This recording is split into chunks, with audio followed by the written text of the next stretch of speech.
How's it going, everybody? We are in a new living environment as this has been my dorm room all year. Um, it has been a long time.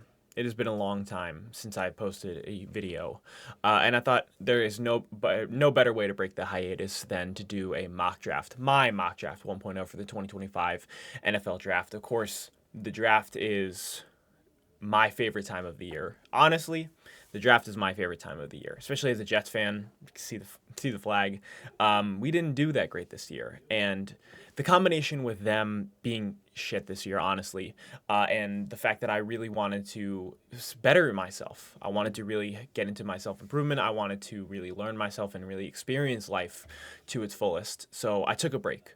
But of course, it is draft season, and to me, this is one of the most important times of the year, and one of the most fun times for me. And over the last couple of weeks, I've really wanted to re-enter myself into this environment. And we've also done a lot of career moves over the past couple of weeks. If you guys want to, know where I've been, or if you guys want to talk about career stuff, I could always give some advice. Leave those in the comments if you're interested in that. But we are going to start this mock draft off right with the first overall pick being the Tennessee Titans. They could go two directions. Either restart at the quarterback position or start developing their roster in a good way by getting a blue chip talent. For me, I think that they could trade back if a team really falls in love with Cam Ward. But I think if they stay there, I would pick, in my personal opinion, I would pick Abdul Carter. So Abdul Carter, Penn State edge rusher, really, really, really phenomenal flashes at Penn State, especially with the college football playoffs. He has game-wrecking ability at times, but I think in the film when I was watching him, bit of inconsistencies. I didn't love him in the run game. I felt like he was on his back a ton, getting outpowered by offensive tackles, but the pass rushing flashes are there. He has a great arsenal. Had 12 sacks last year. I think in this weak class, and again, my overarching thoughts in this class, it is weak at the top end. Not a weak class overall, but it's weak at the top. And Abdul Carter, I think in a normal draft would have went top 10, but in this draft class, I think he has the potential to go number 1 overall. Moving on to the Cleveland Browns, I'm pretty much going to take Cam Ward. Obviously, if you guys have been watching the channel, you know my thoughts on Deshaun Watson. I really do not like him. I don't think he's a very effective quarterback. Again, he's been injured he's had these injury strings the last couple of years, passing inconsistencies, accuracy. I think that you can rectify that with a pretty complete roster, even too, with Myles Garrett just re-signed on a humongous $160 million deal. And now you have Cam Ward, who has phenomenal accuracy, had a his pressure to sack ratio dropped like 10%, which is a very, very positive sign. Is very good on the move, very good at reading defenses, is very patient. The nonchalant Cam Ward moniker, and he's my favorite quarterback in the class. By far, he's my number 1. And I think a team can definitely pick him top 3. Now, with the Giants, I will be taking Shedeur Sanders, of course. Shedeur Sanders, the only kind of thing that I'm worried about him, not necessarily as a player, is the fact that he was the coach's son. In high school, Deion Sanders coached him in high school. In college, Deion Sanders, again, coached him twice in high school, followed him to Colorado, or vice versa, whatever you want to call it. I've, as a player, especially as a baseball player growing up, if you know baseball, you know nepotism is in baseball. And I was always coached by somebody who had their kid on their team, and I just know that kind of mentality, or I just have that stigma against it. But that's just my personal experience being involved in that environment with coaches' sons. But Shedeur Sanders, phenomenal accuracy. I think that's really what kind of his profile really speaks towards. 73% completion percentage, is pretty efficient down the field as well. Maybe doesn't have the greatest arm talent. Adjusted complete percentage, of course, 2nd percent, 81%. He had a lot of downfield production. Obviously had Travis Hunter, the Heisman winner, as his wide receiver 1. Had a pretty deep wide receiver room at Colorado. So he was really set up, and with the Giants, I know he has Malik Neighbors, but I would like them to continue to build their wide receiver room if they really want improve him, as well as the offensive line, because Shedeur Sanders at Colorado didn't have the greatest offensive line. It felt like he was fighting for his life out there at times, and the Giants really have a god-awful, one of the worst offensive lines in the league. So that'll be a really big rookie struggle if he is drafted by the Giants, which I think is probably going to happen. The New England Patriots, they can go a ton of different routes. For me, I think that their biggest concern now this year, I know that they didn't get T. Higgins because he resigned, or on a franchise tag, then he resigned with the Cincinnati Bengals. I think their biggest concern should be offensive line, because you have to build through Drake May. And I know that wide receiver for some Patriots people is their number one priority, or should have been their number one priority this offseason, but I don't think they quite adequately addressed offensive line. And Will Campbell is a perfectly good offensive lineman for this, two-time All-American. He did allow 2 sacks this year, but has pretty good technique, great athleticism. He's also tall at 6'6". He weighed in a bit lighter at the combine, but I quite like Will Campbell. I've seen him the last 3 years on film at LSU. I think he's a very solid pick for the New England Patriots, especially at left tackle, supporting Drake May. Pretty much all these decisions are supporting your franchise quarterback. And Vrabel, of course, look at what he did with the Tennessee Titans. They built through the run game with a really good offensive line. Now with the Jaguars, I'm pretty much going Travis Hunter. I think this even fits both sides of the coin. I think their secondary is not only weak, but their wide receiver core is now weak, because it is really Brian Thomas Jr. and nobody else. Traded away Christian Kirk. They also cut another receiver. I mean, they pretty much roster overhauled. They have a 34-year-old GM with Liam Cohen as their new head coach, and I think they could utilize Travis Hunter in this dual role. Do I think he'll play full-time cornerback or full-time receiver? No, I think he'll play both. His snap count was the highest of any player in college football. He played the most snaps out of anybody in college football. This isn't even adding his wide receiver statistics, which, this dude won the Biletnikoff, which is wide receiver of the year. He also won the Heisman. As a cornerback, I think in my personal opinion, I do think he is a better cornerback, just simply due to the fact this dude has potentially once-in-a-lifetime receiving or catching ability from a cornerback, and ball playing ability, just because he, understands route running to a different degree. He has the hand skills. He also is he's much better in coverage. Last year he quite wasn't as good. He allowed 5 touchdowns at Colorado, but this year he really locked up guys. Only 200 yards allowed. 90 coverage grade. Pretty good in zone. He's much better, I think, in zone versus man. I think in man he can get bullied a bit by bigger receivers on the boundary, but that is my pick for the Jacksonville Jaguars. For the Raiders, I think they can go a couple of different routes. But I kind of fell in love with one pick while I was doing a couple of mock drafts earlier.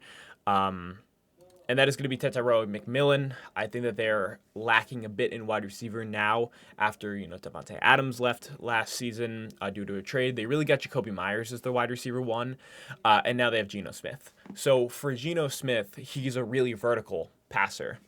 And, that makes a ton of sense. Wait, Geno Smith. Yeah, Geno Smith got traded to the Raiders. All right, I'm right about that. He's a really, really downfield vertical passer. That's where he's most efficient. We've seen guys like DK Metcalf succeed with him. And I think that Tetairoa McMillan can be that really big X receiver. Maybe the concerns about him not generating enough separation, that's a potential conversation for another day, because this dude is a flat-out beast. 2 back-to-back seasons with 1,300 yards, 60% contested catch rate, very, very good one-on-one. You can see that as the man coverage grade. And this dude is pretty much 6'5", over 200 pounds, huge arm, very long wingspan, and is just a beast at the catch point, and really good after the catch as well. Maybe not the most dynamic route runner, maybe not the greatest at separating, but he is a true wide receiver 1, and I really like his fit here. For the New York Jets, of course, I'm a Jets fan. I think this team needs a lot of rebuilding. And I was kind of looking at the roster, and there are 2 concerns. You have right tackle, and you have the quarterback position technically, because Justin Fields will now be our quarterback. I'm going to try to keep as much of an open mind as possible, but you also have the defensive line. You saw how last year Jermaine Johnson goes out with an injury. C.J. Mosley goes out with an injury. Quinnen Williams had to do a lot. And this season they signed a lot of backup quarterbacks, or backup defensive tackles, like J.F. Tafulu, Brian Court, Derek Nadai. You have a bunch of these backups that I don't think will fully replace a number one defensive tackle, but it'll keep Quinnen Williams out there for full time. But I think the biggest concern for me is going to be right tackle. You have Carter Warren as the selected right tackle. Chukwuma Okorafor, they also signed to a 1-year deal, but he barely played last year. He left the Patriots after getting benched. So I'm going to go with a guy that I really, really, really like in this class. And I think this could have been 2 picks, whether it would have been Mason Graham or Armand Membo. These are just 2 guys that I really, really like in this class, especially Armand Membo. This dude's a beast. Like, flat out, he is an absolute beast. Only 8 pressures allowed. He had the highest pass blocking efficiency for the SEC. Really, really good run blocker. Very nimble, very flexible, very athletic as well. Had a really good combine date as well. He's crazy. He is crazy. Maybe my only negative for him is that he allows rushers to get their hands in early to his chest, and kind of he lets edge rushers close that ground between them before putting out the first jab that maybe a guy like Kelvin Banks does. But he's really good, and especially for a right tackle, you have Olufashano that you drafted at left tackle last year. Now you have your other tackle. Very good, start for Aaron Glenn, and the passing game. The new, I forget the offensive coordinator's new name, but the line system really depended on a really stout offensive line. But moving on to the Panthers, this is a pretty much one pick that I think they haven't addressed yet. I'm gonna go with not him. I'm gonna go with Jalen Walker.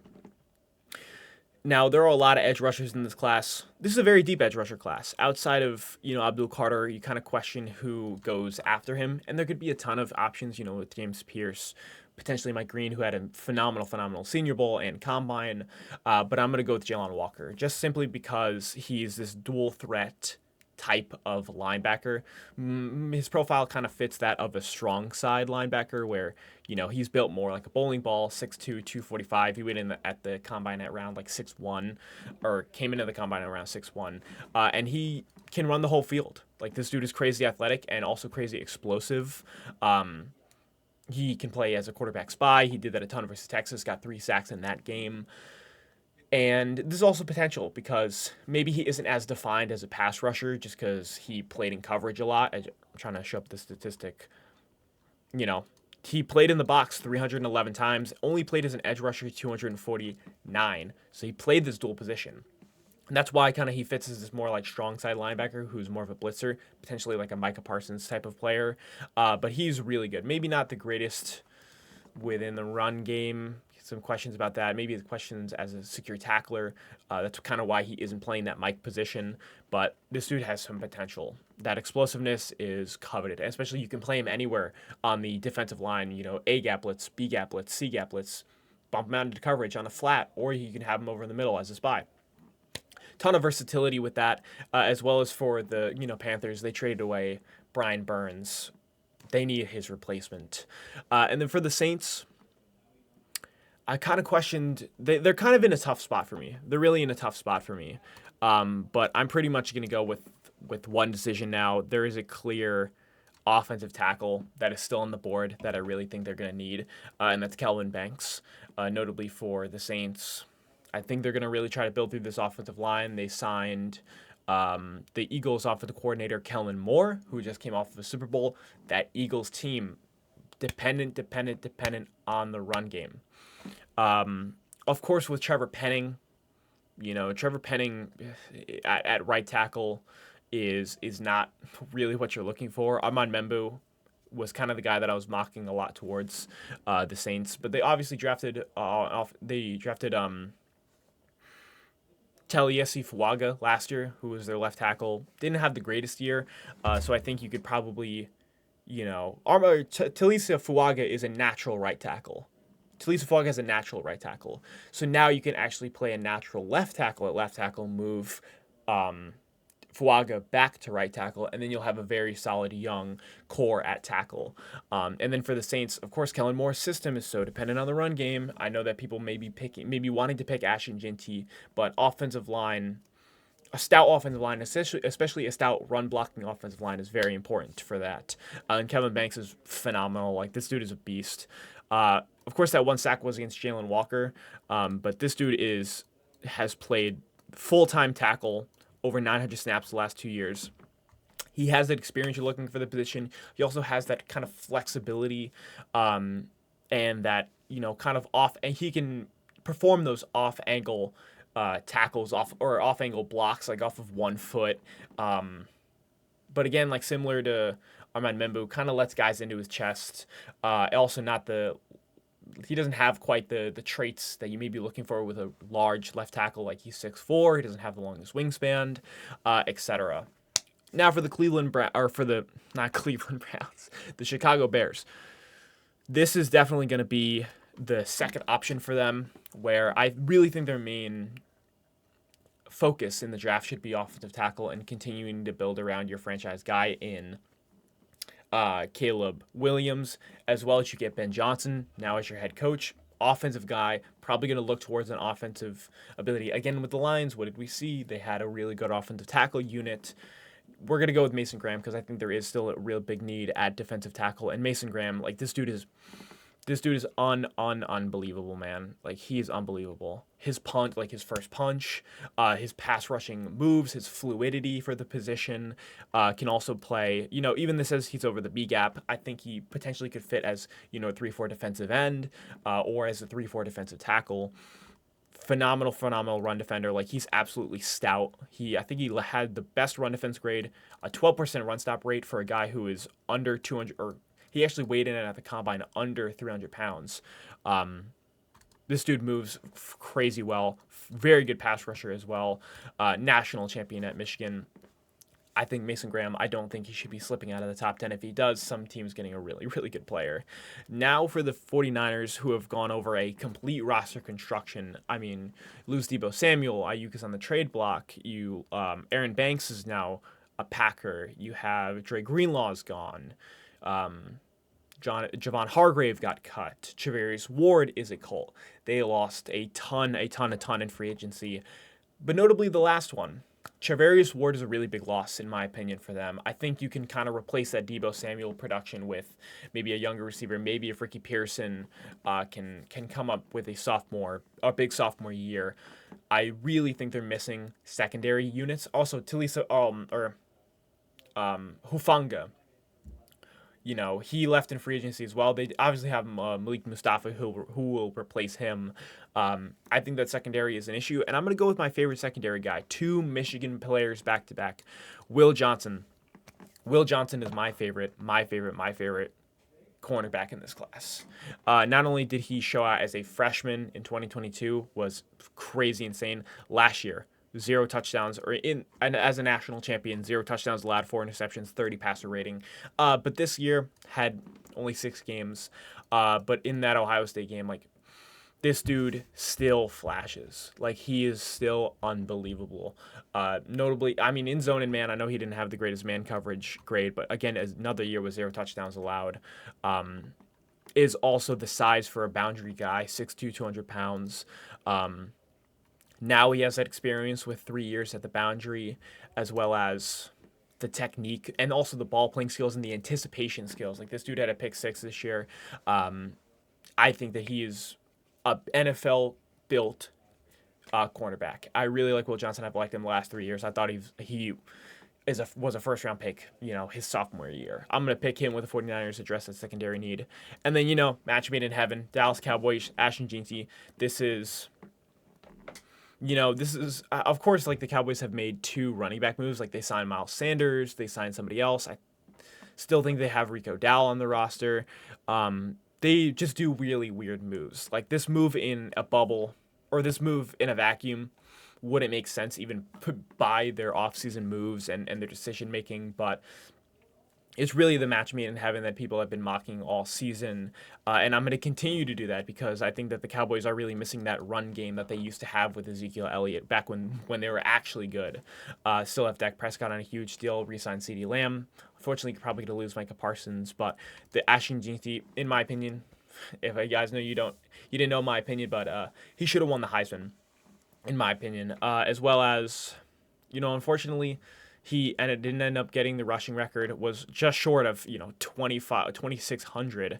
Had 29 touchdowns. Like, this dude had the greatest running back year that I've ever seen. Of course, I didn't get to see Wisconsin 2004 with Melvin Gordon, but this dude was the greatest running back I've ever seen. You can see, look at the yards after contact, forced missed tackles, carries over 15 yards. Obviously, the tread on his tires in the season when he had to face against that Penn State defensive line. Unfortunate that he didn't have the greatest game and couldn't lead Boise State to a win. But when you run 2,500 yards, you're kind of out of gas, especially when you had like a 2-week, 3-week break before that game. That lactic acid's already built into your system. So I'm going to pick him with the Cowboys. Moving on to the Dolphins. They could go a couple of routes here, but I've kind of zoned in onto one pick, and that is secondary. Other than Kader Kanu, who will play full-time slot now, and Jalen Ramsey, who is just aging. They also lost Javon Holland. They're really losing their secondary. And I think that J.D. Barron, who, again, similar to Will Johnson, phenomenal ball skills. Really, really, really good in zone coverage. Really good feel, really good anticipation skills as well. Also has good size at 5'11", 200. Doesn't seem like he's ever outmatched either. And he could play anywhere. Like, this dude plays, his versatility is one of the strong suits of him. Played in the slot the majority, but also played in the box, in the corner. Moved to the full-time slot when he transferred to Texas. Also played in the box again. But then he was a full-time cornerback, but also played all these different positions. When you see this chart filled out, that's a really good sign. And also when you see, 5 interceptions, a 34.2 passer rating. I'm really high on J.D. Barron. I know that some people have him later in the draft, but I think for the Dolphins, they could potentially address secondary in this pick.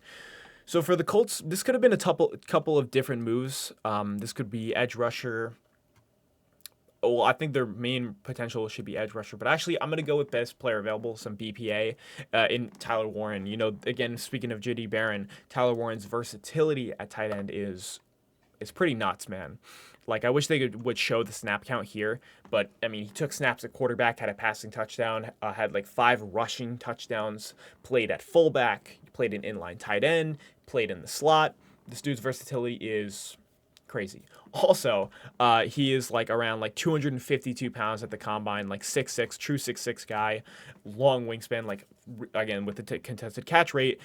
This dude can go up and high point a ball. He can run after the catch very efficiently. A bit stiff of a player, a bit stiff of a route runner. Isn't a crazy separator, but this dude will just box out everybody. Also, I know that the run block grade isn't the greatest, but he actually is a positive run blocker, and I think that's why, they had a good rushing year with Katron Allen and Nick Singleton this year, both 1,000-yard rushers, because Tyler Warren at tight end was pretty actually an efficient blocker. Also, 19 missed forced tackles, has that elusiveness, and 13 contested catches, which was third for the position. Tyler Warren, definitely a first-round pick this year in a very, very, very good tight end class, might I say. Just a quick, PSA, Colston Loveland could go high. Harold Fanning Jr. is a really good route runner. Gunnar Helm is really good as well. Good tight end class. They didn't even have Terrence Ferguson in that either. Now for the Falcons, I'm pretty much going to go wide receiver, and I'm going to go with the kind of... I really, really like Matthew Golden. This is kind of what would you rather have, potential or past production? Because Luther Burden has potential out through the roof. I'm gonna go with Luther Burden because I just think they need a bit more of a consistent separator and a better route runner for the Falcons. It's interesting to see what they're going to do. Well, I think Michael Penix is going to start, even though Kirk Cousins is still on the roster. The report is that he's still going to be there. They're going to pay him a bunch of money to be a backup, essentially. But for Michael Penix Jr., the best thing for him is getting separators, getting guys who are also really good at the catch point, and that is Luther Burden pretty much. I know the contested catch rate was kind of low, but this is really kind of due to quarterback struggles and offensive struggles, offensive also play calling, potentially. But this dude's a slot monster. Like in 2023, he was phenomenal, 1,200 yards, was the best slot receiver technically according to, like yards per route run last year, PFF grade. Good separator, fluid guy, as well as he has the size. 5-tool, he's a 5-tool player according to PFF. Really good guy. And I think for the Falcons, they kind of have a need at wide receiver. Drake London, of course, they have. But other than that, I think they should continue building up that room, especially for a young quarterback, young 25-year-old Michael Penix. For the Cardinals, this is edge. I will definitely go with, I think the best guy out of all these is James Pierce. Even though it is a really deep edge class, and I'm going to start going with a bunch in a couple of minutes, James Pierce is very, very good. Straight up, like, I wish he was a bit more of a dynamic pass rusher in terms of the moves that he goes to. He's a very, speed to power rush, bull rush kind of guy. But he's quite efficient in that, range. Like, he is 23% pass rush win rate, as well as extremely productive in 2023. The only other thing, he also is a solid run defender, solid edge setter. He also, is a hand in the dirt edge rusher. And I think for the Cardinals, like Darius Robinson last year, like they really didn't generate a lot of pressure. Really weren't the greatest defensive team. I think this pick could also go secondary, but I'm not the biggest fan of the cornerback class outside of J.D. Barron and Will Johnson. Now moving on to the Bengals, of course, they made two really big moves this offseason, signing T. Higgins and re-signing T. Higgins, re-signing Jamar Chase to humongous deals. Joe Burrow and Chase and Higgins are now a third of their cap, so their defense is going to struggle because of that, potentially. So that's why I'm going to go with defense. And this could have been a bunch of different picks. Mike Green, I think defensive line is also in the mix, but they still have B.J. Hill. But I'm kind of going to bet on the fact that Trey Hendrickson, he probably won't get an extension, and if it potentially holds out, you're going to need some edge talent. And I think the Bengals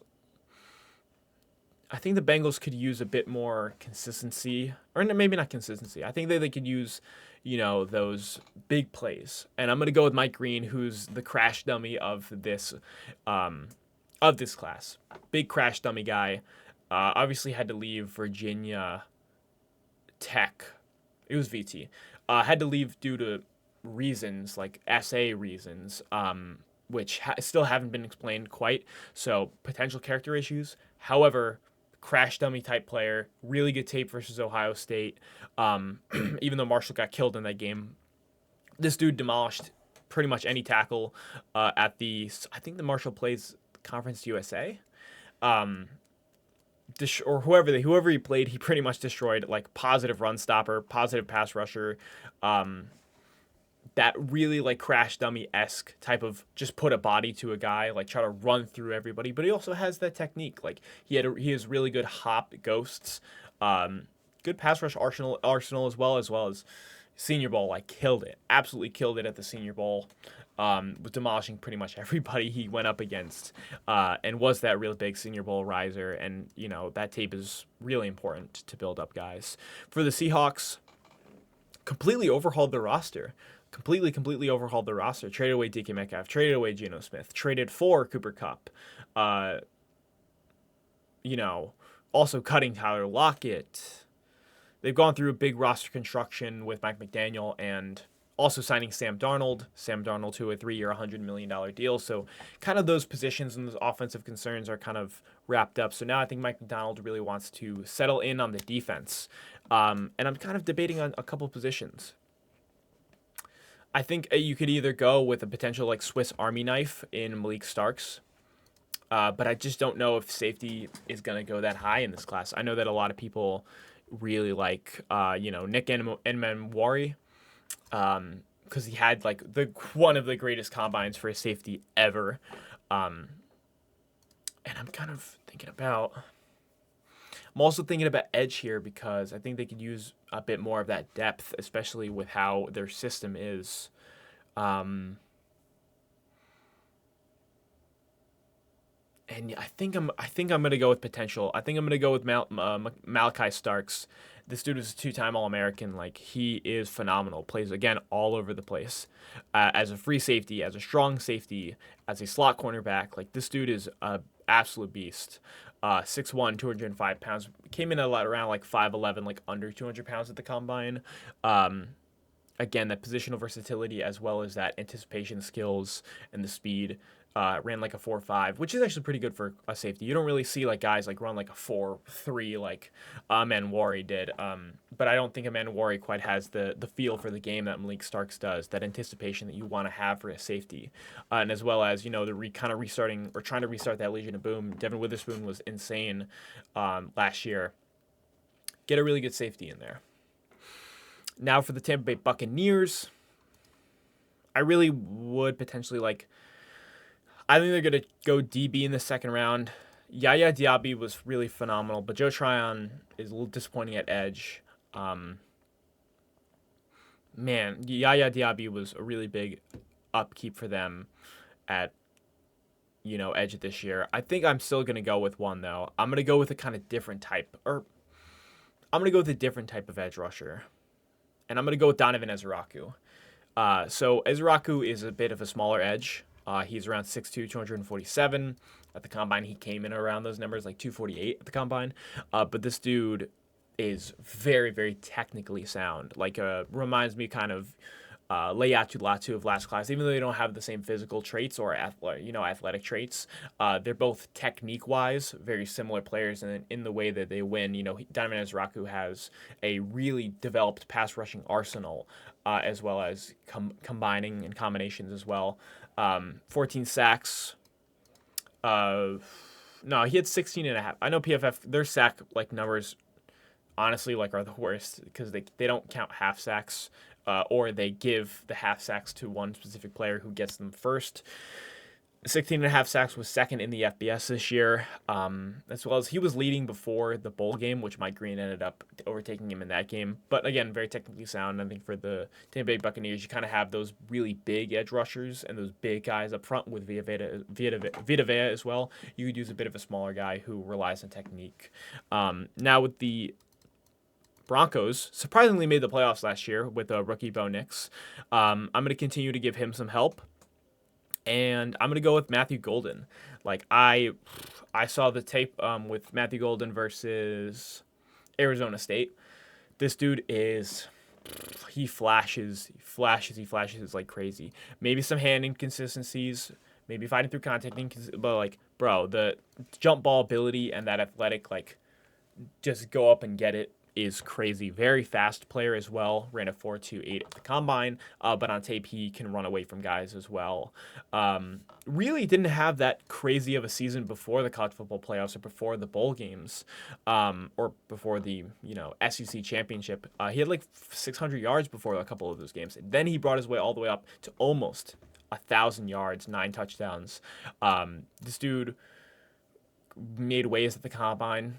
Of course, with Isaiah Bond saying he was going to break the record, Isaiah Bond is nowhere near as good a receiver as Matthew Golden. And then for the Buccaneers, continue to help your young quarterback, or I guess second-year quarterback, as well as I think that room isn't quite as elite as it could be.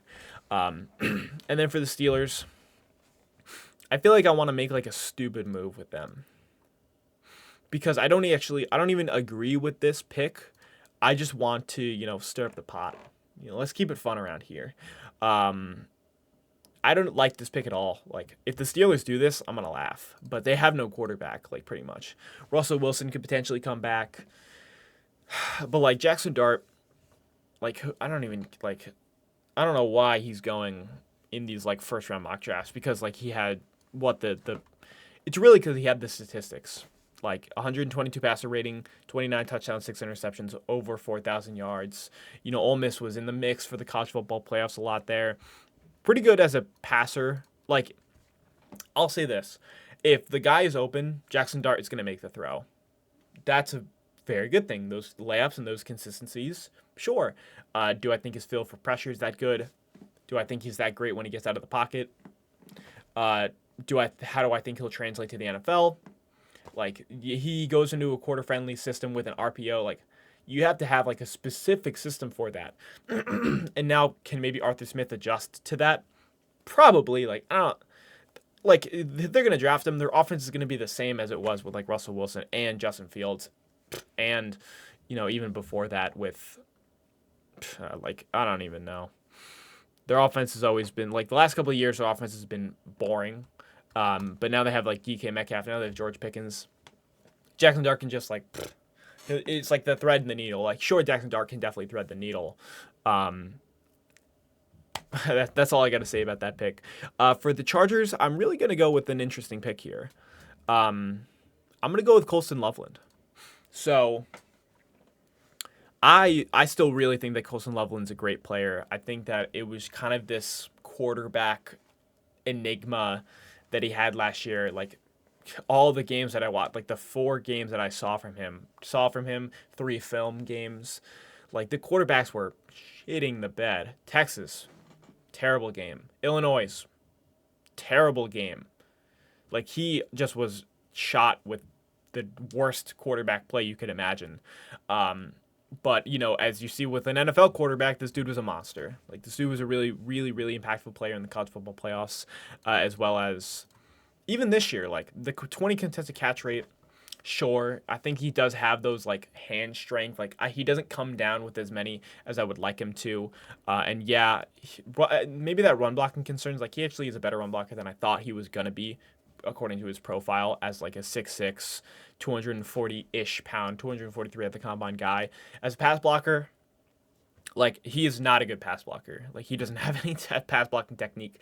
But as a downfield vertical threat, and as also, like, he can run he's pretty fluid. Like, he can run routes. He's good curl, like start and stop ability. Has some really athletic catches, like a bunch of 360s, tried to hurdle some guys as well. I think in a vertical system with Justin Herbert, and also reuniting with John Harbaugh, I think this would be a very good move for the Chargers. Moving on to the Green Bay Packers, this is offensive tackle. They lost a lot of offensive linemen in free agency. They lost, John Myers. They also, they have Zach Tom as their right tackle, but they don't really got anybody as their left tackle. So that's kind of who I'm going to pick. And I'm going to go with the strange guy.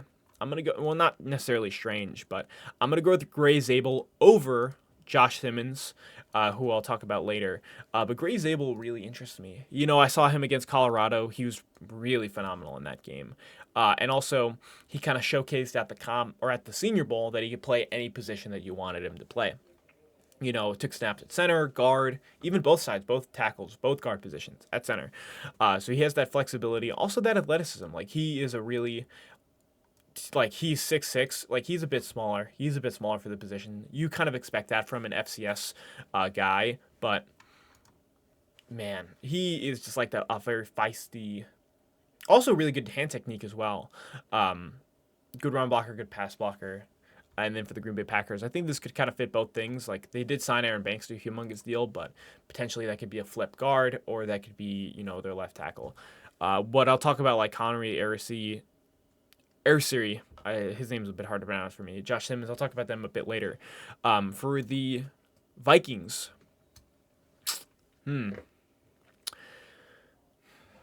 I think for them, honestly, their defense and their offense is really set. They have 2 tackles. They have 2 really good wide receivers. They have a running back. Now with a quarterback with J.J. McCarthy, tight end and T.J. Hawkinson. I think the kind of only position that they need a bit more depth in is going to be defensive. It probably maybe secondary. When re-sign Cameron Bynum to a 3-year deal. Byron to a 3-year deal. I think I'm going to go with Trey Amos, another guy at Ole Miss that had a really good year. 2 touchdowns, 3 interceptions, 54 passer rating allowed. He's the kind of guy that I don't have as many notes on because I just don't have, that much information on the cornerback class at this moment. But again, I think a lot of the concerns at the combine were, is he going to run slow? And he ran like a 4.4, low 4.4, but that was pretty good. And he has the size as well, pretty solid. More of a zone guy because I know that they play cover 3 at Ole Miss. maybe if you wanted to go with a man guy for, their system, I don't even know. Not Hartenstein. Not or Harrison. Not as great of a man coverage guy. Shimo Ravel's coming off of an ACL tear. I think he'll be in the second round. And again, I think all these guys, other than maybe Azeri Thomas, potentially could go in the first round. And then for the Houston Texans, pretty much my only pick has been Emeka Egbuka, just because, again, match made in heaven, reuniting with his college quarterback in C.J. Stroud. Has some kind of had a really turbulent career, honestly. Turbulent career at Ohio State. Has C.J. Stroud and is the wide receiver 2 under Marvin Harrison for 2 years. Very productive in 2022. Then with Syracuse quarterback not Grayson McCall. Why am I forgetting his name? Kyle McCord. With Kyle McCord, has a really bad year. And then this year with Will Howard, is still the same player. He was the same player all 3 years. It just drop and then back up. I think he'll go in the first round. Again, a very consistent guy, separator. When you see these high target numbers for a wide receiver 2, and it just got really dark in my room. When you see these numbers, it's very positive. And then for the Los Angeles Rams, I'm probably going to go with tackle here. And I'm going to go with Alante Ariante. Again, a player that I haven't watched film on that I really should get to. I've had a bit of a late start, but again, left tackle. I think they need left tackle, and I like him a bit more than Josh Simmons. Josh Simmons coming off of a big injury as well. But Ariante is huge. He is a massive, massive, massive guy. 6'6", 330 pounds. I think he weighed in the combine at around a similar weight, 6'5", 3 something. Huge. It's just the foot quickness. That's the only thing that I've heard about the criticism, is that the foot quickness is not quite there. Moving on to the Baltimore Ravens, I'm going to pick edge rusher for them. This will probably end up being... I'm going to go with a crazy pick. I'm going to go with Shamar Stewart, just because I think that his profile kind of fits this crazy potential edge rusher. He weighed in at the combine at around 267 pounds, but he has a play weight of 290. But at the Senior Bowl, he was around 280. So he's dropped a lot of weight since his playing days. And I think they're probably going to make him drop weight. But this dude is 6'6", long wingspan, crazy athleticism, maybe not the greatest pass rush moves, but that speed to power. Also, those long arms, he's an edge setter. Not the greatest production, though. Only 6 sacks in the last 3 years. Doesn't quite have the production you're looking for. Maybe dropping weight and being a bit more flexible and a bit more dynamic as a pass rusher could bring up that production, but he's more of an edge setter. But it's kind of the potential, the athletic potential you're kind of booking on. The Detroit Lions is going to be another edge pick. They kind of don't have... I would have liked them last year to have more of an edge presence outside of Aiden Hutchinson, and then when he went down, they had to readjust. I think if you don't have that kind of concerns, they would be much better. And it's kind of between two guys, Nick Scourton or Mykel Williams. Their system now, I don't know if they're going to change it from a 4-3, which was what they had. So Mykel Williams doesn't quite fit that 4-3 edge rusher type. Nick Scourton more fits as that, but Nick Scourton I don't think is as good as Mykel Williams. So that's who I'm going to end up going with this pick. Mykel Williams is quite more athletic than I actually thought he would have been based on his profile and looking at the tape. Not, the most efficient pass rusher. It doesn't also as his size and his stature, he's huge. He's 250 something pounds according to the combine, 6'5". The run defense is really what you like about him. And what else can I say about him? He's just a really stout defensive lineman. Maybe not, again, most dynamic pass rusher. Isn't really going to bend that outside. He's just not that type of edge rusher. Really more of a 3-4 defensive end type of a player, honestly. So this can kind of flip between Nick Scourton. But I like that just because it's more of a stout presence, especially within that run defense. For the Washington Commanders, I think that they're going to really need cornerback. But again, I don't really know who to pick.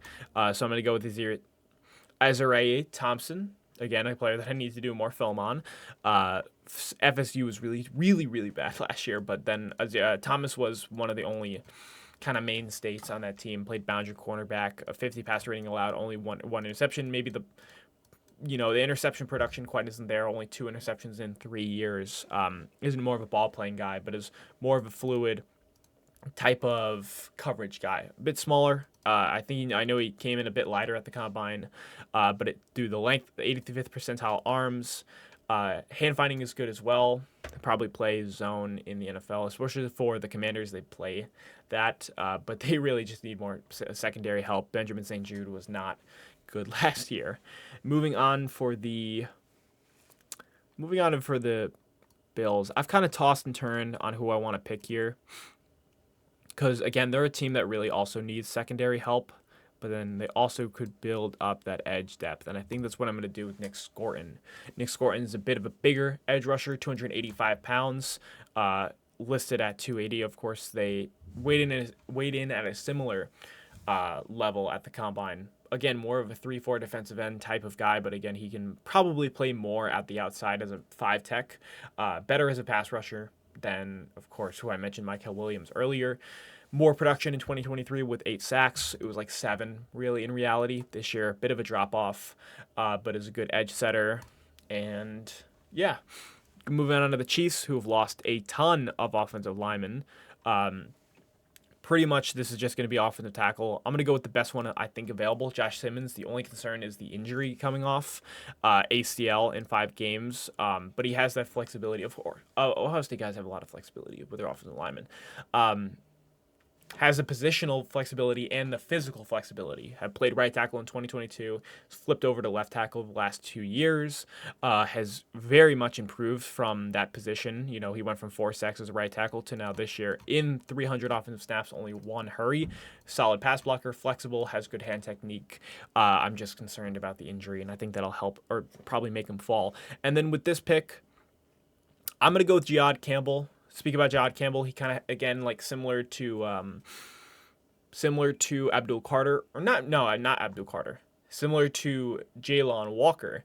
He played that dual role at Alabama where he was either a blitzer, whether through the A gap or the C gap, or played a coverage linebacker. Maybe not the greatest like feel for coverage and then those crazy anticipation skills, but he actually is a very good pass rusher, great athletic traits. And then for the Eagles, somebody to pair up with Zach Bond, who you re-signed on a deal, or you could potentially have him as an edge rusher and kind of build him through that mold. But that's going to be my mock draft 1.0. Let me know your thoughts in the comments. Let me know who your favorite team is going to pick, and then kind of good to be back. We'll see if we can make this consistent or if I can get some other kind of type of content on here. Probably not those hyper edited stuff. I don't have the time. But that'll be it for me. I hope you guys have a good day, and I hope that I'll see you during the draft season. I'll catch you guys in the next one.